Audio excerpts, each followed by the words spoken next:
My name is Clara Montgomery. I am 30 years old. 9 days before I stood in a gown ready to exchange vows, my own father looked my fiancée straight in the eyes and said, "She is a habitual liar. She always has been." My mother leaned across the linen tablecloth, her voice dripping with venom as she added, "Do not let her trap you the way she tried to trap a boy when she was 19. She discarded her own newborn like trash. She is rotten to her core." I sat in that dining room with frozen hands, watching the two people who raised me attempt to obliterate my spirit in front of the man I loved. I did not scream. I did not shed a single tear. I did not run out the front door. What my parents did not realize was that Ethan had spent the last 7 months quietly dismantling every lie they had ever constructed. They had no idea that the little girl they tried to erase was currently boarding a train to Portland, getting ready to walk into our rehearsal dinner. That night, every secret Victor and Diana Montgomery had tried to bury came charging back into the light. Everything they thought they controlled shattered into dust. I am Clara, and this is the story of how my parents tried to steal my future, and how the daughter they stole from me ended up saving us all. To understand the wreckage we cleared away, you have to go back 3 years to a crisp autumn afternoon along the Willamette River, when I ran into Ethan Hayes for the first time in nearly a decade. It was late October. Ethan proposed to me on the timber boardwalk overlooking the harbor lights. The river reflected the amber glow of the city skyline, and rain brushed gently against the wooden deck. He had set up glass lanterns along the bench because he knew I loved warm, industrial light. When he dropped to one knee, he did not offer a rehearsed speech. He opened a velvet box, looked up into my eyes, and spoke softly. "I lost 9 years without you, Clara. I refuse to lose 9 more minutes." The ring was a vintage rose-cut sapphire set in tarnished platinum, handed down from his grandmother. She had been a fiercely independent botanist who spent her youth cataloging alpine flora. Ethan used to tell me she was the only relative who truly understood his passion for building structures meant to stand against time. "A foundation for the life we are going to build," he whispered, sliding the cool metal onto my finger. I should have known my parents would find a way to drop poison into the well. We scheduled the wedding for late April at the Sentinel Hotel downtown. High vaulted ceilings, exposed brick, and classic Northwest architecture. I sent out 95 invitations printed on heavy cotton paper. My mother called 30 minutes after the postal worker picked up the stack from my porch. "Yellow daffodils are so painfully gaudy, Clara," she remarked, her tone sharp and flat. "What will the garden club members think when they walk into the atrium?" I picked pale daffodils because they felt honest, bright, and simple. I wanted our vows to feel grounded and personal, not like a staged photo shoot for a local lifestyle magazine. I pressed my phone closer to my ear and took a quiet breath. "I like simple daffodils, Mom," I answered smoothly. She let out a slow, dramatic sigh that vibrated through the speaker. "Well, it is your wedding, I suppose." She always used that phrase like a hidden blade. Ethan's family approached life with openness. His parents drove down from Hood River the very next weekend. His mother wrapped her arms around me until my ribs creaked, while his father clapped Ethan on the back with a wide grin. His sister, Tessa, pulled me aside in the kitchen while we poured fresh coffee. "He stopped walking around like a ghost the day you two reconnected," Tessa said quietly. "He was so lost after you disappeared years ago." I swallowed the tight knot in my throat. I had been lost too, drowning in a quiet grief I was never permitted to name. Planning the event became an exercise in managing landmines. Diana called weekly to pick apart my choices. The venue was too industrial, the menu lacked refinement, the stationery looked amateurish. I kept a detailed seating chart pinned above my drafting desk.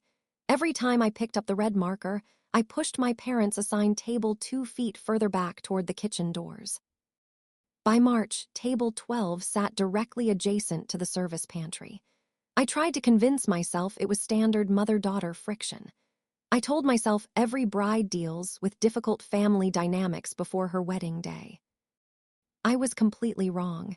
It was not wedding stress. It was the setup for an execution. To make sense of the storm that hit us in that dining room, You have to look back to the autumn of 2013. I was 16, a high school junior with ink-stained fingers and a notebook full of rough blueprints. Ethan was 18, a senior who spent his lunch hours in the public library drawing bridge trusses in a leather sketchbook. We met over a shared table near the history archives. I was failing algebra, staring blankly at equations, when he slid his drawing across the wood toward me. It was a precise graphite sketch of a craftsman bungalow with a wide front porch and tall, arched windows designed to catch morning light. "Future project," he said, offering a small, confident smile. "For a class?" I asked, looking up. "No," he replied, shaking his head. "For someday, when I have a family." He gave me that original sketch on my 17th birthday. I kept it hidden inside a sealed envelope in the bottom drawer of my desk, folded along the exact same creases from the year I carried it everywhere in my backpack.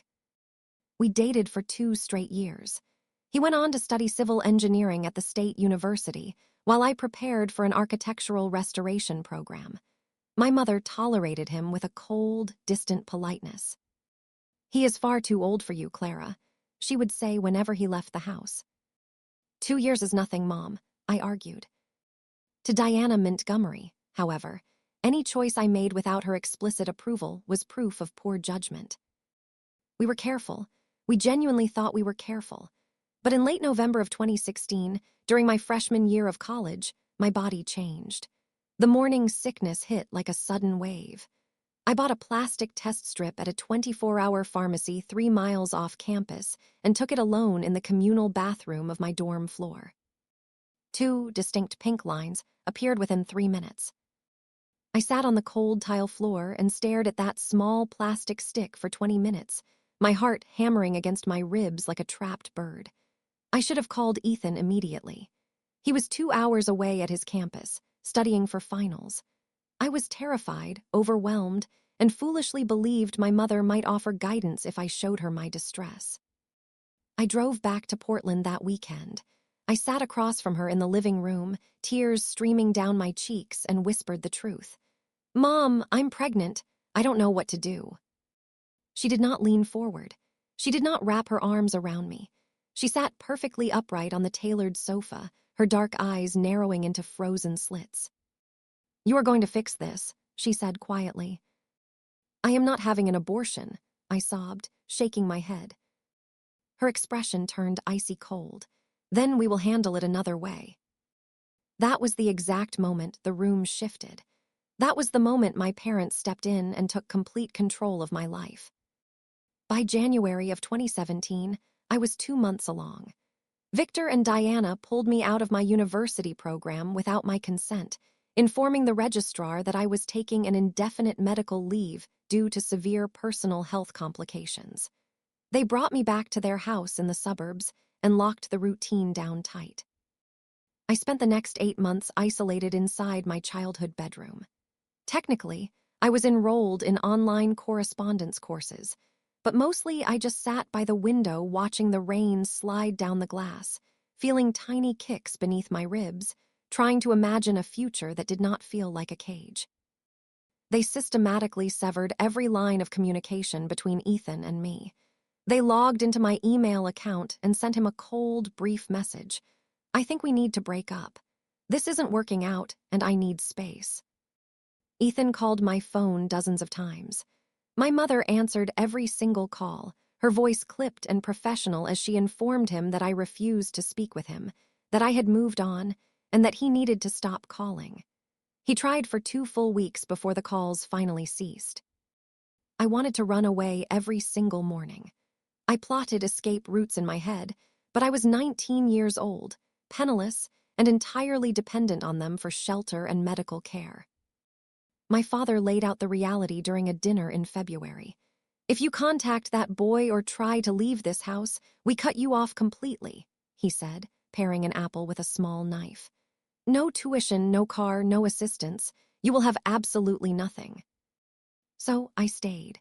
I sat in silence and allowed them to orchestrate my daughter's total disappearance. August 13, 2017, at 3:42 in the morning. Labor lasted 16 grueling hours inside a dimly lit room at St. Jude Regional Medical Center. My parents occupied the two vinyl chairs in the corner, watching me like hawks. An adoption caseworker sat nearby, a mid-40s woman wearing a sharp gray blazer, clutching a clipboard and wearing a practiced, sympathetic smile that never quite reached her eyes. When the final wave of pain subsided, a baby girl entered the world. 6 pounds, 8 ounces, with a mop of dark curls and tiny, perfect fingers. "Can I hold her?" I gasped, my voice raspy from exhaustion. My mother stood up instantly, stepping between the bassinet and my bed. "It is far better if you do not, Clara. A clean break is best for everyone." The caseworker gave a tight, practiced nod. "She is right, dear. It makes the transition much easier." A young floor nurse, maybe 25 years old, looked at my mother, looked at the weeping 19-year-old in the bed, and then looked down at the swaddled bundle. Her jaw set quietly. "I can give the mother 2 minutes for a quick vitals check," the nurse said firmly, completely ignoring my mother's glare. She placed my daughter onto my bare chest. 90 seconds. That was all the time I was given. I pressed my face into her soft, dark hair, memorizing her warmth, her weight, and the faint scent of skin cream. On her left shoulder rested a small, distinctive birthmark shaped like a crescent moon. "I am so sorry," I whispered into her cheek. "I am so sorry." "That is enough," my mother barked, stepping forward. The nurse gently gathered the baby back into her arms. I began to sob uncontrollably, the breath ripping out of my lungs in ragged, desperate gasps. "What is her name?" I cried out, reaching toward the door. "Please just tell me her name." "The adoptive family will choose her name," the caseworker replied smoothly as she gathered her paperwork. My father motioned to the doctor. "Give her something to calm her down." They injected a sedative into my IV line. When I woke up 6 hours later, the bassinet was gone. My daughter was already miles away, tucked into someone else's nursery, held by someone else's hands, called by someone else's name. I never even got to say a proper goodbye. The following morning, August 14, my parents placed the relinquishment papers on my bedside tray table. Closed adoption. 0 contact, 0 identifying details, 0 future updates. My mother held out a pen. "You will thank us when you are older," she said flatly. I signed my name on the bottom line. When they finally brought me back to their house, I locked myself in my bedroom for 3 weeks. The depression hit like a lead weight pressing down on my chest.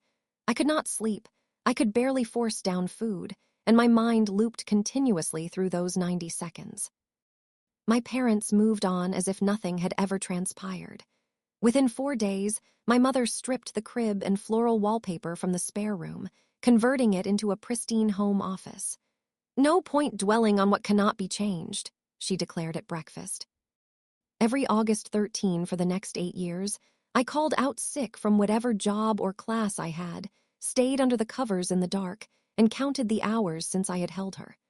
My parents never asked why I disappeared from the world on that specific date every summer. They knew. In the autumn of 2018, I enrolled in an architectural preservation program at Portland State University. If I could not preserve my own family, I decided I would spend my life saving fragile, forgotten buildings. I built a life that looked orderly and functional from the outside. A quiet apartment near the river, a few trusted friends, and steady work restoring historic facades. Yet, tucked in the very back of my closet sat a small wooden box containing 8 unmailed birthday cards. Every August 13, I wrote one, sealed the envelope without an address, and dropped it into the dark. While I spent years picking up the shattered pieces of my youth, Ethan was navigating his own quiet nightmare. I did not know any of this at the time. He told me the full story long after we found each other again. When my parents severed our contact in 2017, Ethan refused to accept the cold breakup email. He drove to my parents' house 3 weekends in a row, ringing the doorbell until my father finally came to the porch and threatened to file a restraining order if he set foot on the lawn again.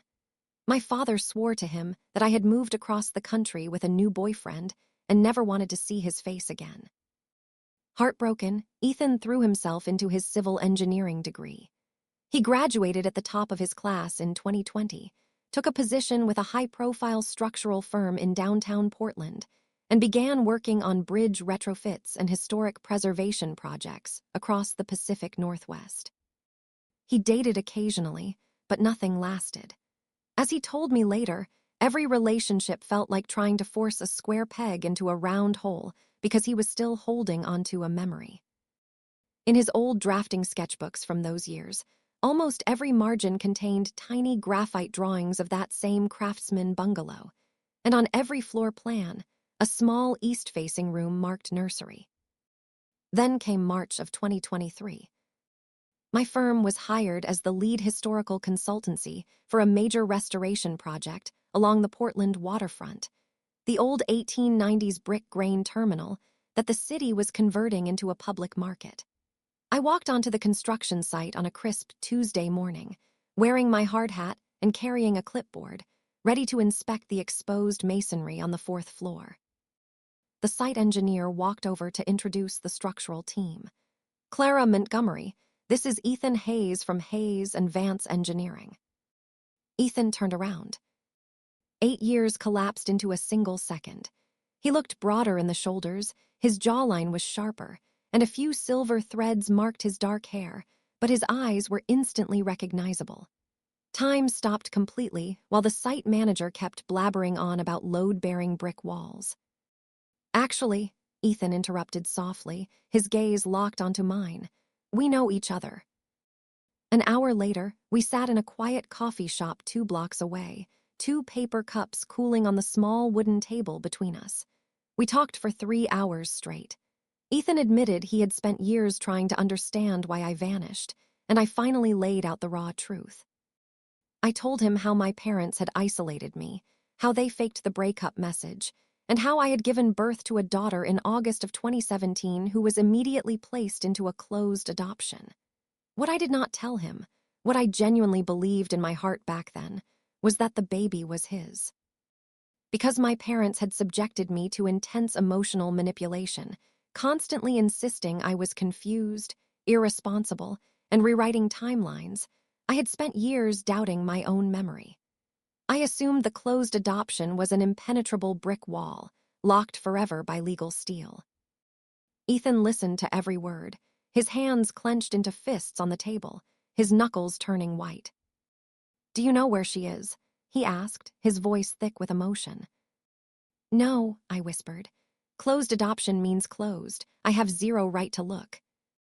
"Do you want to find her?" "Every single day of my life," I admitted, "but it's impossible." Ethan did not say anything for a long moment. He just reached across the table, took my shaking hand in his, and held it tight. I thought he was simply comforting me.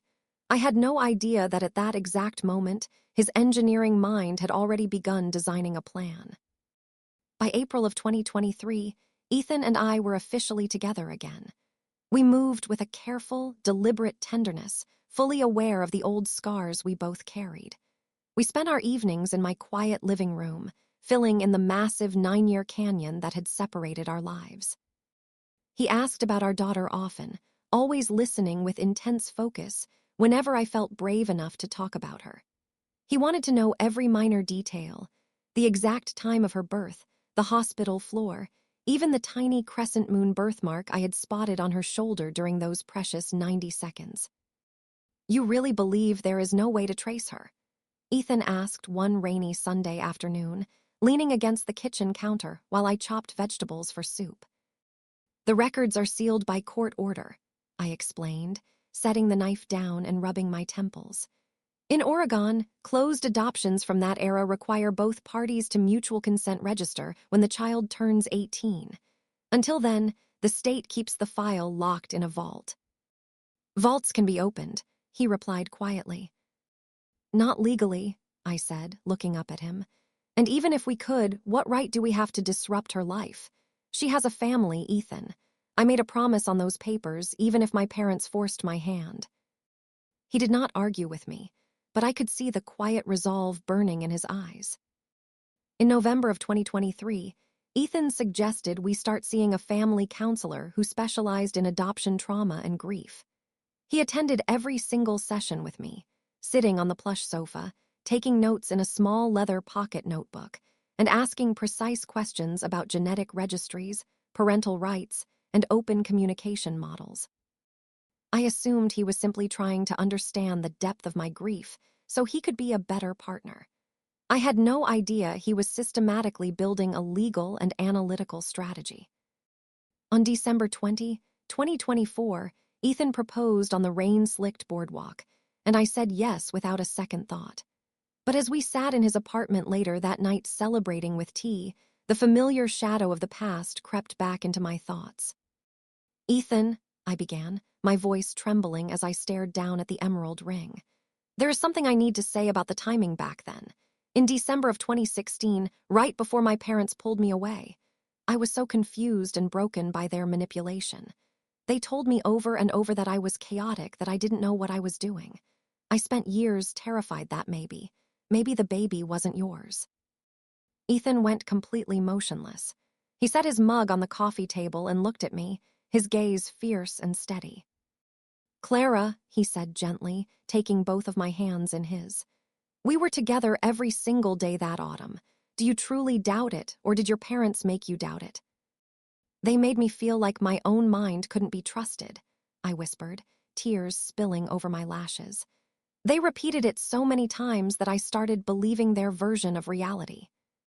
"Then we are going to find out the truth," Ethan said, his voice dropping to a low, unshakable register. "If our daughter is out there, I need to know.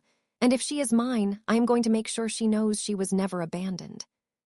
"Ethan, please don't build up hope," I begged, shaking my head. "It will destroy us if we hit a dead end." He just kissed my forehead and smiled softly. "Leave the building to me." 3 weeks later, in mid-January of 2025, Ethan quietly ordered a commercial DNA test kit. He told me it was just a silly gift from his sister to trace their family ancestry, and I did not think twice about it. When his results came back in February, showing standard Scandinavian and British Isles heritage, there were no close relative matches in the database. Ethan stared at the screen for a long time, holding back his disappointment so I would not notice. But commercial genetic databases are not static archives. They expand every hour of every day as thousands of new samples are processed around the world. Ethan knew it was only a matter of time before someone, somewhere, plugged in the missing piece. 6 months passed without a sound from the database. Then, in late August of 2025, a family in Northern California made a routine decision that shattered the silence. Mark Caldwell, a high school history teacher, and his wife, Alina, a landscape designer, were living in a sunlit home just outside San Francisco. 9 years earlier, they had welcomed a newborn girl into their lives through an agency adoption, naming her Chloe. They had always been completely transparent with Chloe about her background, raising her with endless love and open answers. During a routine back-to-school physical, Chloe's pediatrician asked about her biological family's medical history, specifically concerning minor heart murmurs. Alina explained that the adoption was closed and medical background details were minimal. The pediatrician shrugged gently and suggested a commercial DNA health kit to rule out any underlying genetic conditions. Mark and Alina ordered the kit that week. 9-year-old Chloe thought spitting into the plastic vial was the funniest thing she had ever done, mailed the box off, and promptly forgot all about it. On September 3, 2025, the laboratory processed the sample. The algorithm ran the sequence against millions of existing profiles, instantly flagging a direct, undeniable match. Match level, parent/child, 99.9% probability. Name, Ethan Hayes. Age of child profile, 9. Location, Oregon. Alina stared at her laptop screen in absolute shock.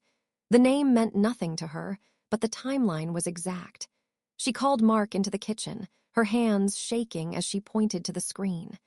They realized instantly that they were looking at Chloe's biological father. At that exact moment in Portland, Ethan was sitting at his office desk reviewing structural blueprints when his phone buzzed. An automated email notification popped up. You have a new immediate family match. Ethan opened the application. His breath caught in his throat. Immediate family, daughter. Profile managed by E. Caldwell. Age, 9. Birth month year, August 2017. Ethan stared at the glowing phone screen for an entire hour, unable to move, unable to speak. The age, the birth month, the location, it was her. It was our daughter. He wanted to run straight to my apartment, throw his arms around me, and scream the news from the rooftop. But as a structural engineer, Ethan knew that jumping ahead without a solid plan leads to collapse. If he raised my hopes only to discover some cruel administrative mistake or legal wall, the devastation would break me completely. He needed proof. He needed an airtight strategy. The very next morning, September 4, Ethan hired a private investigator who specialized in ethical adoption reunions and family tracing. The investigator was discreet, professional, and worked strictly within legal boundaries using public land records, professional registries, and cross-reference data. Within 4 days, the investigator delivered a preliminary file. Property records confirmed Mark and Alina Caldwell lived in Northern California with a dependent child. Public school directory photos from the previous academic year showed a third-grade class photo. Front row, second from the left. A vibrant 9-year-old girl with dark, tumbling curls, my broad smile, and Ethan's bright, focused eyes. On her left shoulder, clearly visible beneath the strap of her sundress, was a small, crescent moon-shaped mark. When Ethan opened the file and saw that photograph, he wept silently in his office. There was no longer any doubt. She was ours. Now came the hardest part of all, figuring out how to bring her back without destroying the delicate life she already had. On September 21, 2025, Ethan came over to my apartment carrying a thick leather folder. He sat me down on the sofa, took both of my hands in his, and looked at me with an intensity that made my heart leap into my throat. "Clara," he said softly, his voice trembling slightly, "I need you to take a deep breath and trust me. I found her." I stared at him, my mind refusing to process the words. "Found who?" "Our daughter," he whispered. He opened the folder and laid the pages out on the coffee table. The DNA match results, the private investigator's report, and finally, the photo of 9-year-old Chloe. My breath hitched. The room dissolved into a blur. I dropped to my knees on the rug, clutching that photograph to my chest while tears spilled uncontrollably down my face. I traced the outline of her smile, her dark curls, and the tiny crescent moon on her shoulder. The grief that had weighed on my soul for 8 long years suddenly turned into a blinding, radiant light. "She is yours, Clara," Ethan whispered, kneeling beside me and pulling me into his arms. "The genetic match is undeniable. She is our daughter." "How?" I sobbed, pressing my face into his shoulder. "How is this possible?" He explained the DNA database match, the investigator, and the Caldwell family. Hearing that Ethan was her biological father, that my parents had lied to me about everything, making me doubt my own sanity and memory, shattered the remaining hold my parents had over my mind. "We are not going to storm into her life and cause chaos," Ethan said firmly, wiping a tear from my cheek. "We do this right. We protect her first." The following week, Ethan retained a top family law attorney who specialized in post-adoption reunions. The attorney drafted a formal, compassionate letter to Mark and Alina Caldwell. The letter clearly stated that Clara Montgomery and Ethan Hayes had recently discovered their genetic connection to Chloe through a database match. It emphasized that we were not filing a legal challenge against the adoption, nor were we attempting to disrupt Chloe's life. It was a humble request for open communication, if the Caldwells felt it was in Chloe's best interest. We sent the letter and waited. 3 agonizing weeks passed in complete silence. My stomach churned every single day. I convinced myself that the door had slammed shut, that they had read our letter and thrown it in the trash. Then, on a cold afternoon in November, the attorney's office called. Elena Caldwell had reached out. Ethan and I sat in our lawyer's glass-walled conference room, holding hands so tightly our knuckles turned white, while the attorney placed Elena on speakerphone. "Hello, Clara. Hello, Ethan." Elena's voice came through the speaker, warm, clear, and steady. "I received your letter. I want you both to know that Mark and I are not angry. In fact, we are relieved." I squeezed my eyes shut, a lump forming in my throat. "You are." When we adopted Chloe 9 years ago, the agency told us that her biological mother wanted a completely clean break with zero future contact. Elena explained softly. "We sent updates and photos to the agency during her first year, but they told us you refused to accept them." Cold fury washed over me. My parents had intercepted every single update. They had lied to the agency, just like they had lied to me. "I never said that," I choked out, my voice cracking. "They locked me away. I wanted her. I have loved her every single day of her life." "We know that now," Elena said gently. "Chloe asks about her origin story every year on her birthday. We always promised her that if her biological parents ever wanted to meet her, we would facilitate it. She deserves to know where her story began." Elena paused, and we could hear her taking a steadying breath. "We would like to invite you both to Northern California to meet her." We flew down to Northern California in early February of 2026. The meeting was arranged at a cozy, light-filled family counseling center near the bay. A neutral space, carefully chosen so 9-year-old Chloe would feel entirely comfortable. When the wooden door opened, Mark and Elena walked in first. They were grounded, warm-hearted people, Mark with his worn corduroy jacket and quiet smile, Elena with bright, observant eyes. And right between them stood Chloe. She wore a soft emerald sweater and dark denim jeans. She looked at me, then at Ethan, her eyes wide with curious wonder. "Hi," Chloe said softly, her small voice filling the quiet room. "Are you Clara and Ethan?" "We are," I whispered, my knees trembling as I sank down to her eye level. "It is so wonderful to meet you, Chloe." She pulled a handmade scrapbook out of her canvas tote bag. Its cover was decorated with stick-on glitter letters that read, "My life so far." "I brought this so you could see what I've been doing while we were apart," she said plainly, sitting beside me on the cushioned bench. For the next hour, Chloe turned the pages. She showed us photos of her first day of 3rd grade, her soccer matches, her art projects, and her pet rabbit. She spoke with complete innocence, not to wound us, but simply to share her journey. When she reached the final page, she paused, tracing a drawing she had made the year before. It depicted 4 figures standing under a blue sky, along with 2 faint outline shapes drawn in gray crayon in the upper corner. "I drew those outlines last year," Chloe murmured, looking up at Ethan and me.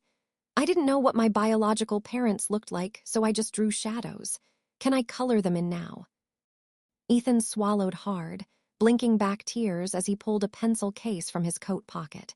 "We brought markers, if you'd like to use those." Chloe smiled brightly, picking up a dark brown marker for my hair and a blue one for Ethan's eyes. As she carefully colored in the shapes, she looked up at me with absolute directness. "Did you want to keep me when I was born?" she asked quietly.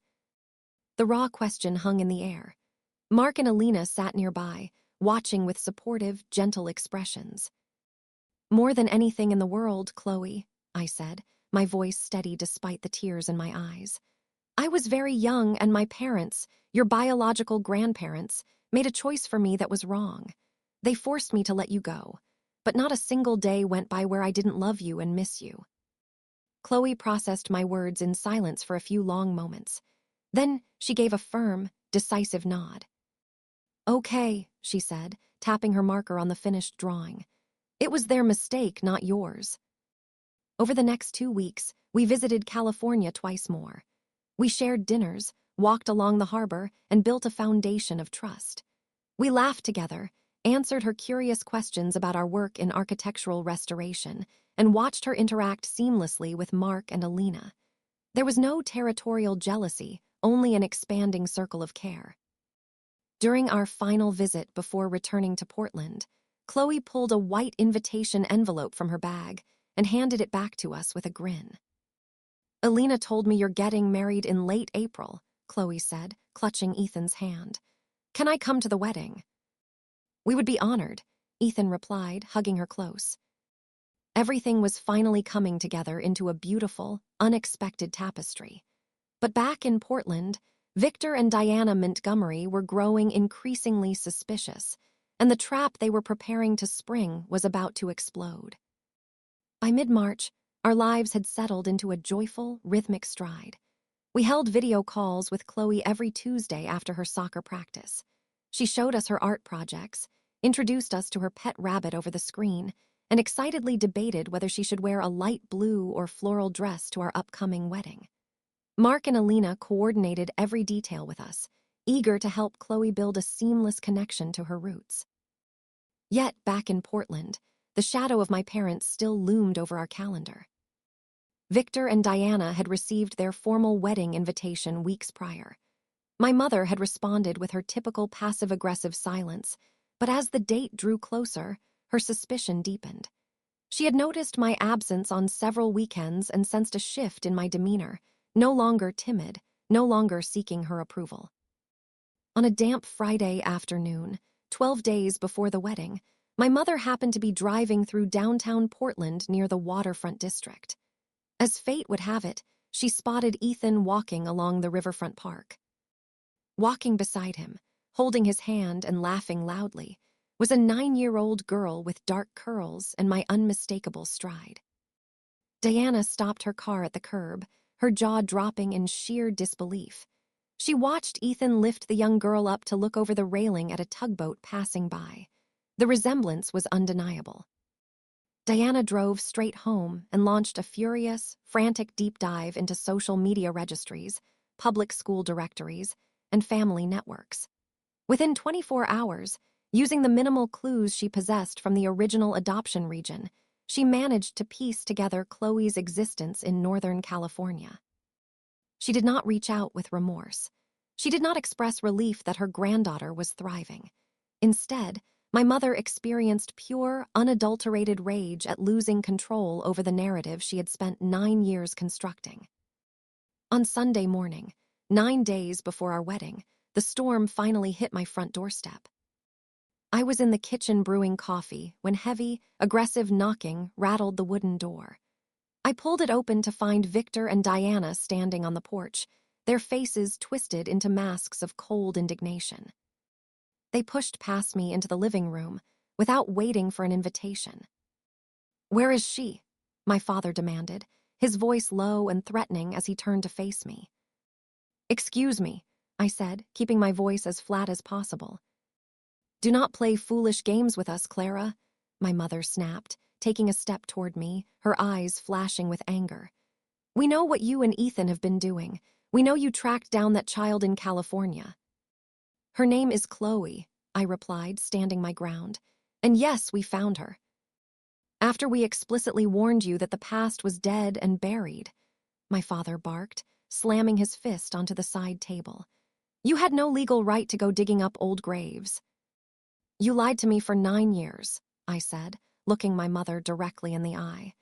"You lied to the agency, you lied to Ethan, and you made me believe I was crazy. You isolated me and forced me to give up my baby." My mother's face flushed red with fury. "We saved your life. You were 19 years old, irresponsible and ruined. We gave you a blank slate, and this is how you repay us. By dragging that bastard child back into our lives right before a high-profile wedding." The sheer cruelty of her words hit like a physical slap, but for the first time in my life, I did not shrink back. I did not cry. "Get out of my house," I said quietly. "Listen to me, Clara," my father warned, pointing a rigid finger at my chest. "If you do not call off this absurd reunion immediately, we will tell Ethan the absolute truth about your character. We will ruin you." "Ethan knows everything," I replied coldly. "He was the one who found her." Diana let out a harsh, bitter laugh. "Does he know you are an unstable, deceptive woman who couldn't even keep her own life together? We will make sure everyone at that wedding knows exactly what kind of person you really are." "You can try," I said, opening the front door wide. "Now leave." They marched out onto the porch, bitter and vindicated in their delusion. They believed they still held the ultimate trump card. They assumed that if they confronted Ethan directly, they could shatter our relationship and save face before the wedding. They had no idea that Ethan had been collecting every receipt, every document, and every piece of evidence for 7 straight months, and that the stage for their total undoing was already set. 9 days before our wedding, my parents summoned Ethan and me to a formal dinner at an upscale steakhouse in downtown Portland. The invitation had been issued weeks earlier under the guise of finalizing family logistics. I knew it was an ambush, but Ethan insisted we go. "Let them try," Ethan said as we walked into the dimly lit dining room. "It is time they learn that their control is completely over." The dining room featured polished mahogany walls and crisp white table linens. Victor and Diana sat in a private booth near the back, looking like the picture of wealthy, respectable parents. "Ethan, Clara," my mother said smoothly, gesturing toward the empty leather seats. "Sit down, we have ordered wine." We sat in silence as the waiter poured red wine and brought out a platter of roasted meats. My father took a long sip from his glass, wiped his mouth with a cloth napkin, and leaned across the table. His expression shifted into a look of solemn, calculated concern. "Ethan," Victor began, his voice lowered to an intimate, theatrical murmur. "As a man, I respect you, which is why I cannot sit by and let you walk into a marriage without knowing the full truth about the woman sitting beside you." Ethan cut a small piece of steak, set his fork down, and looked Victor straight in the eye. "What truth would that be, Victor?" "Clara is a habitual liar," my father declared coldly. "She always has been. 9 years ago, she had an illegitimate child at 19 and tried to trap a boy with it. When that failed, she discarded her own baby like trash. She is rotten to her core." My mother leaned across the linen tablecloth, her eyes narrowing with venom. "Do not let her trap you, Ethan. She abandoned her own daughter without a second thought. She will abandon you the moment things get difficult." 9 years ago, those words would have reduced me to a weeping shadow. But sitting beside Ethan, I felt only a cold, crystalline calm. I did not raise my voice. I did not shed a tear. Ethan slowly wiped his hands on his napkin and leaned back in his chair. A small, dry smile touched his lips. "Actually, Victor," Ethan said, his voice quiet and steady, carrying across the quiet room, "I know exactly who the father is, and your daughter isn't a liar. You are." My father froze, his fork hovering midair. "What did you say?" "I am the father," Ethan said plainly. "A commercial DNA match confirmed it 6 months ago." My mother's face drained of color. "That is impossible. The timeline." "The timeline is exact," Ethan interrupted, pulling a thick manila folder from his leather briefcase and setting it firmly on the table. "August 2017. Clara and I were together in late 2016. You pulled her out of college in January when she was 2 months pregnant, isolated her in your house, and forced a closed adoption to cover up your own obsession with social status." "You have no right," Victor began, his voice rising in anger. "Inside this folder," Ethan continued smoothly, tapping the paper, "are the genetic reports proving paternity.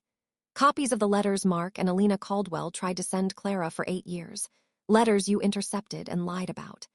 Therapist notes detailing the severe psychological trauma you inflicted on your 19-year-old daughter, and a sworn statement from the adoption agency coordinator detailing how you threatened to disown her if she didn't sign." Diana's hand trembled so violently her wine glass rattled against the table. You've been building a case against us." "No," Ethan said, looking my mother directly in the eyes. "We have been building a life, and we have been protecting our daughter from you." "If you bring that child to the wedding," my father hissed, his jaw tight with rage, "we will cause a scene during the ceremony. We will tell everyone at the club what kind of family you really are." I looked at my parents, the 2 people who had held my spirit in a vice grip for a decade, and felt the final link of their chain snap forever. "Then you don't have to worry about the ceremony," I said, my voice strong and clear. "Because you are no longer invited." My mother gasped, clutching her pearls. "You cannot uninvite your own parents." "Watch me," I replied. We stood up, left the folder on the table, and walked out into the cool Portland evening, leaving Victor and Diana sitting alone amidst the ruin of their own lies. Chapter 11, The Rehearsal Dinner Unmasking. The night before our wedding, 40 guests gathered in the historic ballroom at the Sentinel Hotel for our rehearsal dinner. The room was bathed in the warm glow of low chandelier light, filled with the comforting chatter of Ethan's family, our closest friends, and colleagues from our restoration projects. Table 1, placed near the timber exit doors, was reserved for the Caldwell family: Mark, Alina, and 9-year-old Chloe, who looked radiant in a pale blue dress with matching ribbons in her dark curls. My parents had not been invited, but I knew Victor and Diana too well to believe they would go quietly into the night. At 6:30 p.m., just as the main course was being served, the double doors at the back of the ballroom swung open. Victor and Diana strode into the room, dressed in immaculate formal attire. Diana wore a navy silk dress and a cold, stoic expression, while my father carried himself with calculated authority. They intended to make a dramatic scene, expecting us to cringe, cave, or hide in embarrassment. The room fell into an awkward hush as my father cleared his throat loudly, taking a step toward the center of the floor. "Friends, family," Victor began, his deep voice projecting across the room. "We are here tonight as Clara's parents to ensure that truth and decency prevail before vows are exchanged tomorrow. You all deserve to know." Before he could finish his rehearsed speech, 9-year-old Chloe stood up from table 1. She slipped her hand into Alina's, stepped out into the open aisle, and looked across the room at my parents. "Are you Victor and Diana?" Chloe asked, her young voice clear and unbothered, cutting straight through the heavy silence. My mother froze mid-sentence, her eyes locking onto the young girl. Her lips parted, but no sound came out. "Clara showed me your picture," Chloe continued, walking a few steps closer. "You are the biological grandparents who told the hospital to take me away so my mom couldn't keep me, right?" A collective, sharp intake of breath echoed across the room. Several of my colleagues exchanged stunned glances. We did what was proper," Diana stammered, her composure cracking under the gazes of 40 judging onlookers. Ethan's sister, Tessa, stood up from her chair, her eyes burning with quiet indignation. "You forced a 19-year-old girl into isolation and hid her child for 9 years, and you brought that cruelty here tonight." "We acted in her best interest," Victor snapped, his face flushing dark red as he realized he had completely lost control of the room. "Clara was a child. She was irresponsible." Mark Caldwell stepped forward, standing calmly beside Chloe, placing a supportive hand on her shoulder. "Clara was terrified and manipulated, Victor. For 9 years, you told the agency that the biological mother wanted zero contact, blocking every attempt we made to share Chloe's life with her. You didn't protect Clara. You protected your own vanity." Murmurs of disgust rippled through the tables. An elderly family friend of Ethan's stood up, looking at my parents with complete disdain. "Victor, Diana, you should leave. This room is full of people who love Clara and Ethan. There is no place for you here." Diana looked around the room, desperately searching for a single sympathetic face among the crowd. She found none. The wall of perfection she had spent a lifetime building had crumbled into dust in front of everyone who mattered. Without another word, my father grabbed my mother's arm, turned on his heel, and hurried out the double doors. The heavy wood clicked shut behind them. The silence lasted for a single second before Ethan took my hand, pulling me close. Chloe looked up at us, a tiny smile playing on her lips. "Did I do okay?" she whispered. "You were perfect," I choked out, pulling her into a tight, warm hug, the first of many to come. April 26, 2026. The morning sun broke through Portland's lingering fog, painting the stained glass windows of the Sentinel Hotel in brilliant shades of gold and amber. Standing in the dressing room, I adjusted the delicate lace straps of my gown. There were no frantic demands, no sharp criticisms about color schemes, and no heavy oppressive shadows looming over the room. For the first time in my life, I felt entirely at peace in my own skin. A quiet knock sounded at the wooden door frame. I turned to see Chloe standing there, wearing a pale blue gown adorned with small floral embroidery. She held a basket of fresh white rose petals, her dark curls bouncing as she bounced slightly on her heels. "You look like a princess, Mom Clara," Chloe said, her face lighting up with an uninhibited, radiant smile. My heart swelled, a warm tear threatening to spill over my mascara. "And you look absolutely breathtaking, sweetie." Elena stepped up behind her, adjusting Chloe's floral sash with gentle hands before looking up at me with a warm, sisterly smile. "She has been practicing her flower girl walk in the hallway for 30 minutes, Elena teased softly. "We are so ready for this." When the organ music filled the vaulted atrium, the heavy oak doors swung open. I walked down the aisle alone, my head held high, my footsteps light and deliberate. I did not need someone to give me away. I was stepping into my future under my own power. Ahead of me, Chloe led the procession, dropping rose petals onto the carpet with careful, joyful precision. And at the end of the aisle stood Ethan, his eyes shining with unhidden tears as he watched us approach. We exchanged our vows under a simple canopy of greenery and warm lights. When Ethan took my hands in his voice was steady and resonant. "I promise to build a life with you that stands against any storm," Ethan said, his thumb gently tracing the back of my hand. "I promise to choose truth over comfort, transparency over fear, and love above all else."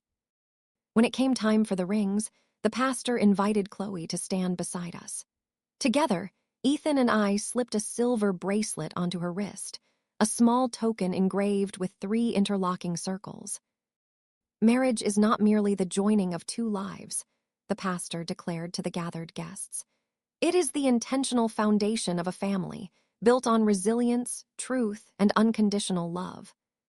When Ethan kissed me, the applause that erupted from the room was deafening. Looking out at the crowd, I saw Mark and Alina wiping away tears, Ethan's parents beaming with pride, and our closest friends standing to cheer. Victor and Diana were nowhere to be found, but their absence was not a void. It was a long overdue clearing of space. The reception was a blur of laughter, warm toasts, and boundless joy. During our first dance, Chloe ran out onto the parquet floor, her dress swirling around her knees. Ethan picked her up into his arms while I wrapped my arms around them both. The photographer caught us in that exact moment, 3 heartbeats finally locked into the same rhythm. A week after the wedding, I sent one final, certified letter to my parents' house in the suburbs. It was brief, clear, and absolute. "Victor and Diana, I am cutting off all communication with you permanently. You are not welcome in my marriage, my home, or my daughter's life. You had 19 years to show me love, and you chose control instead. I am choosing differently. Clara." I never received a reply, nor did I seek one. Through mutual acquaintances, I learned they eventually withdrew from their social clubs, unable to face the endless questions about the granddaughter they tried to erase. Today, our life has settled into a rich, beautiful rhythm. Chloe lives primarily with Mark and Alina in California, where she thrives in school, plays soccer, and paints in her sunlit bedroom. But every other weekend and throughout the summer, she stays with Ethan and me in Portland. Our dining table now features 4 emergency contact cards on the fridge, 2 sets of loving parents coordinating schedules, and a bedroom down the hall painted pale blue, filled with art supplies and architectural sketches. I spent years believing that my life was broken beyond repair, that the foundation had been permanently cracked by the people who were supposed to protect me. But standing here today, surrounded by the family we reclaimed and built from scratch, I know the truth. Some families you are born into, some you find along the way, and the best ones, the ones worth everything, are the ones you fight like hell to rebuild. If you were in Clara's shoes, would you ever be able to forgive parents who hid your child for 9 years? Or would you cut them off permanently just like she did? I would love to know what you think, so please leave your thoughts in the comments below. I read every single one. And if you enjoyed this journey, please hit that subscribe button and turn on notifications so you don't miss our next story.